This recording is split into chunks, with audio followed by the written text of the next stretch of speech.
Shalom peuple de Dieu, nous c'est l'Académie biblique Emmanuel et moi c'est les vôtres El Propheta. Alors nous sommes en continuité de notre pèlerinage, notre grand voyage, notre long voyage le long de l'évangile selon Matthieu et aujourd'hui nous sommes à notre deuxième escale, c'est-à-dire le chapitre 2 qui est constitué bien sûr de 23 versets qui gravitent autour des différents thèmes. Alors en termes de parties, ce chapitre nous avons voulu les découper en différentes parties, c'est-à-dire différentes idées que développe le chapitre en question. Alors, la première idée que développe ces chapitres, c'est celle de la visite de mages qui est à retrouver au verset 1er jusqu'au verset 12.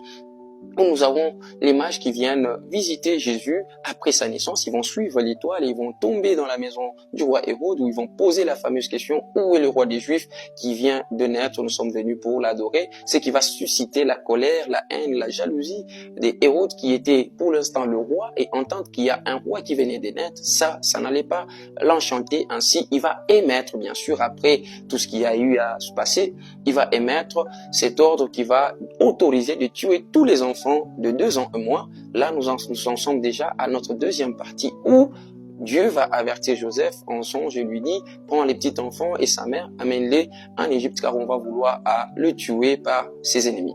Alors Joseph va obéir, va amener sa femme et son enfant hors de l'État d'Israël, en Égypte, et bien sûr, là, sur la deuxième partie, à retrouver au verset 13 jusqu'à 15. Ainsi, nous avons le verset 16, 17 et 18 qui parle du massacre.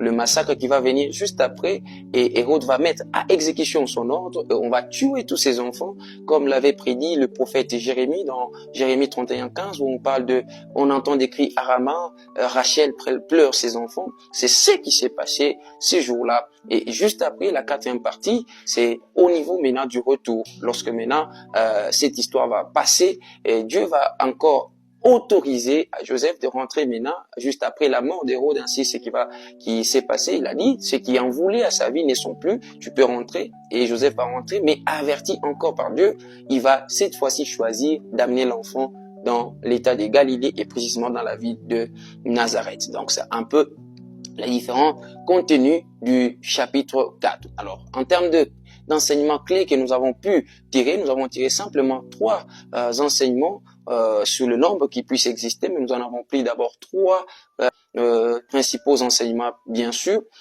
Premièrement, nous avons pris l'enseignement basé sur l'obéissance. L'obéissance ici, on le voit avec Joseph qui obéit à Dieu à tout point de vue. Dieu lui dit, prends l'enfant, amène-le en Égypte, il obéit. Dieu lui dit, prends l'enfant, ramène-le, il le ramène. C'est-à-dire, l'obéissance de Jacob envers Dieu a créé ou a attiré la direction de Dieu. C'est-à-dire, Joseph est devenu quelqu'un qui marchait sous la direction de Dieu. La deuxième clé d'enseignement ici, nous la trouvons au niveau maintenant de la protection de Dieu face à ceux qui marche selon sa volonté.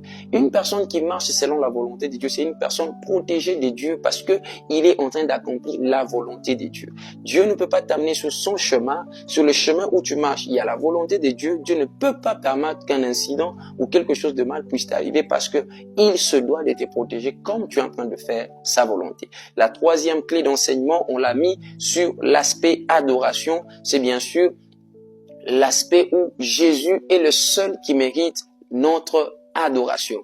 Les mages nous ont montré l'exemple, eux qui n'étaient pas croyants comme nous, mais ils se sont donné le mal de marcher depuis l'Orient où ils étaient pour venir adorer Dieu, quelle que soit l'adversité. Ils sont arrivés et ils l'ont adoré. D'ailleurs, vous le voyez au verset 11 qui est notre verset clé. Je ne sais pas votre verset clé c'est lequel, vous pouvez nous l'écrire toujours en commentaire. Ici, notre verset clé c'est le verset 11 qui dit tout simplement, lorsqu'ils arrivaient, alors, ils aperçurent l'enfant avec sa mère, ils se prosternèrent et ils l'adoraient. C'est-à-dire, lorsqu'ils sont arrivés, ils ont vu l'enfant, ils ne se sont pas retenus, ils ont commencé à l'adorer. Bien sûr, la Bible nous précise qu'ils ont amené l'encens à l'émiré, qui avait aussi une connotation divine avec l'aspect divinité, l'aspect royauté par rapport à ce qu'ils ont amené. Et vous allez comprendre que tout ça nous montre que l'adoration est due uniquement à notre Seigneur Jésus-Christ. Alors, chaque fois que tu t'approches de Dieu, approche-toi avec cet aspect d'adorateur. C'est pourquoi,